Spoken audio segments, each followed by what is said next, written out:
Friends, how many of us have them? Friends, ones we can depend on. I wanna kiss you, yeah, I just wanna feel you, feel you. I want you around, I want you around.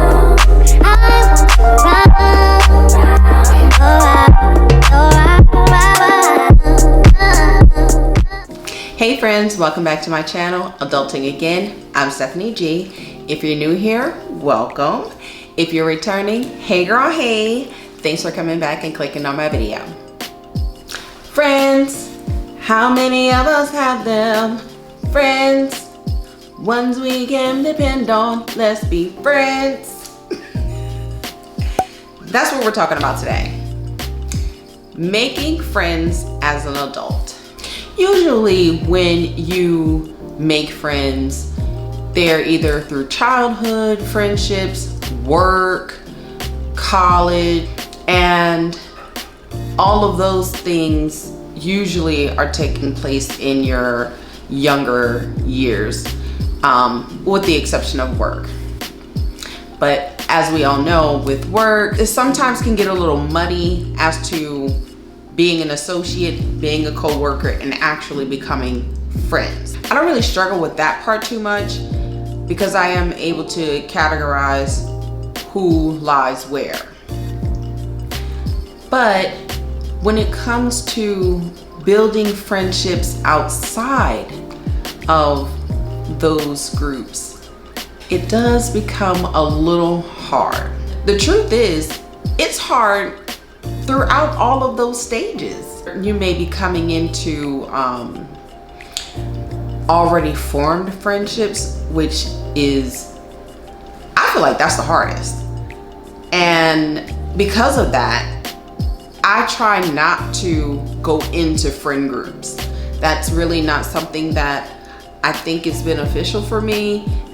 It's harder to build a connection with people when that friend group is already formed, when if I would have met each person individually and then I could have formed my connection with them and then joining said friend group amongst us all, you know? So that's one of my struggle points. I will say that it's always an uncomfortable thing, and that is something that we all would need to adapt to and understand more clear, that we're not always going to have the right word. We should be okay with being the first person to say hey, or compliment that person. Open up the door and that opportunity to even spark a conversation. It's okay to be uncomfortable with the beginning portion of that friendship. Another thing that I think is really important is to understand that we will need to do some form of an investment in that friendship. You have to be able to want to give and pour into that friendship in order to really create that foundation and to have it be more concrete. And that means picking up the phone, being the one to invite the other person. Now, I'm going to say this. I am a strong advocate in saying, okay, I have called this person every single time for the last 3 months. And if they have been open to coming out and meeting up and doing said activity, I probably would still continue to do that because they just might not be good at making the first move. Understood. But if I always reach out and they are not responsive, or they always have a reason on why they don't want to do it or can't do it, then I most likely will cut that tie with that person. And I can't categorize that as a friendship because that's not really how friends act. I get like long-term friends, that you have for 10, 15, 20 years, even 5 years. And y'all have created that bond, you fostered that friendship, y'all have done things, had experiences, shared things with one another, and over time, you've spoken less and less. But that doesn't mean that once you do talk to them that you're not like immediately catching up on all the things and it's instantly right back into how you were before, you know, and you didn't miss a beat. That's different than what I was just talking about. So it is important to want to invest the time that it is going to take to have that friendship with said person or persons group, if you will. The next thing, ladies, I think is very important when you're attempting to make friends as an adult, and that's to be clear with your intentions. And I mean, that's with yourself. Like, know what your intentions are, what type of friends that you want. Do you want mommy friends where you have play dates, and or you have those mommy friends that you want to do those spa getaways with or whatever have you? Or do you want to have the single friends that want to go out and find guys, or want to go out and not find guys and just enjoy being a woman and having dinner with your friend, right?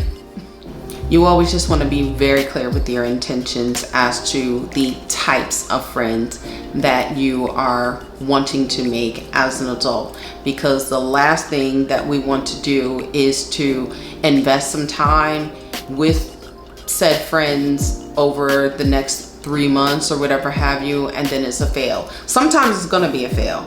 I recently had a fail with someone that I had met. We actually met at a restaurant. It was an instant connection. We were laughing, talking, we exchanged numbers. We got together probably like the next couple of days. And then I also had a surgery that I had. She came, over, checked on me. I thought like, oh, this is really going to be a thing. We were calling each other, we were talking, we were hanging out. It was great. This was really the first friend that I met outside of work that I felt good about, And then it kind of took a weird turn. Definitely took a weird turn. And honestly, I'm not sure what exactly happened. I know that there was one or two things that took place that made me feel uncomfortable. Yeah, it made me feel uncomfortable. And I don't want to say what it was at this time, and maybe just under another type of conversation or chit chat that we'll have, some other girl talk conversation, I will bring it up, but not under the full premise of this conversation, just in case somehow, some way that person does see this video. At first I was a little, not really upset about it, but it bothered me. It did bother me. And that's normal, right? That's human. I am allowed to have that human vulnerability and say, that kind of hurt my feelings, but you move on. Like anything else, you'll move on, and you take it as a learning lesson, and you'll be fine. Much like myself, I'll be fine. Moving along. So be clear when you are setting those intentions, when you are making friends as an adult. So like, how are we going to make these friends, right? We've talked about a few things, but how are we planning on making these friends? I think that some of the best ways to make the friends would be sometimes through social media, getting out, meeting people while you're out at a coffee shop.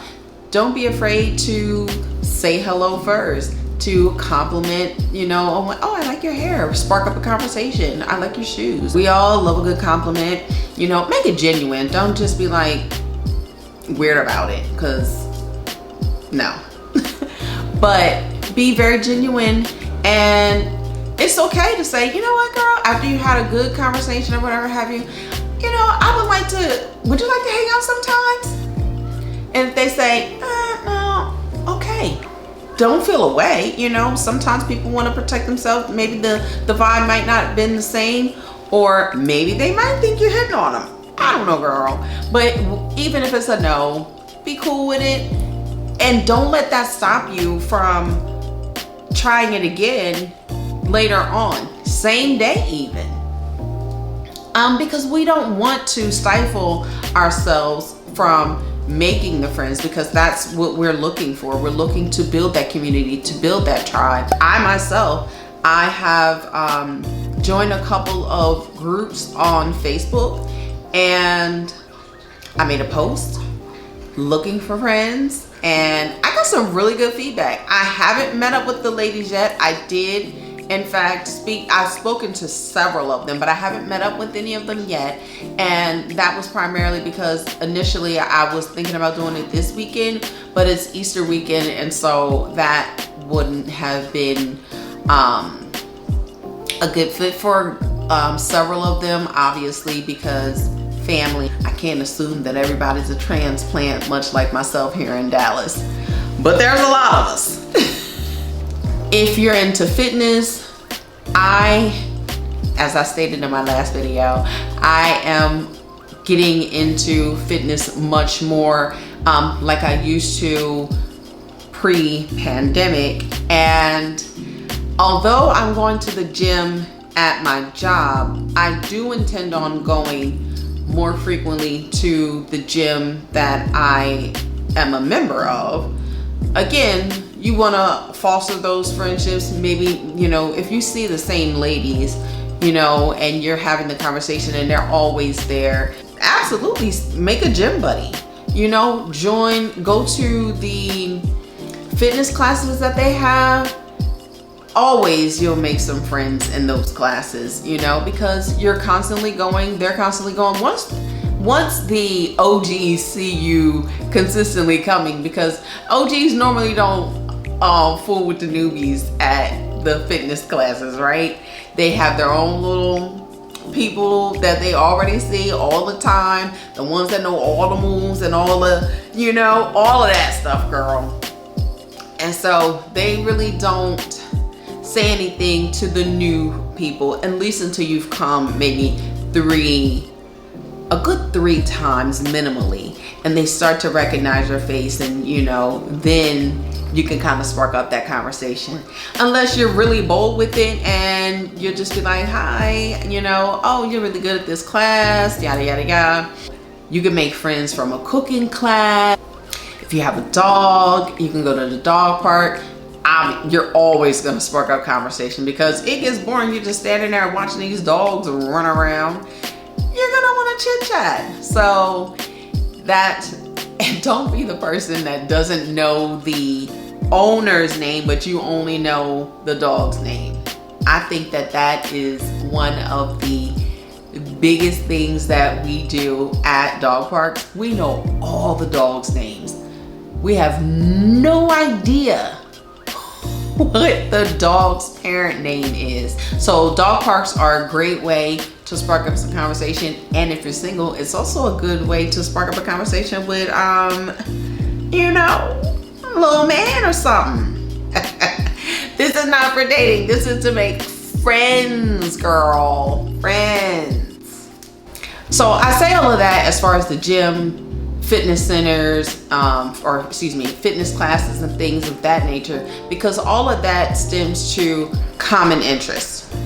And when you have those common interests, it's easier to create a conversation. It's easier to want to know more about the person to see if you had anything else in common, so that you can start to either create that friendship, or to ask them, do they want to go and get some coffee or tea, or go get a smoothie or something like that after those classes.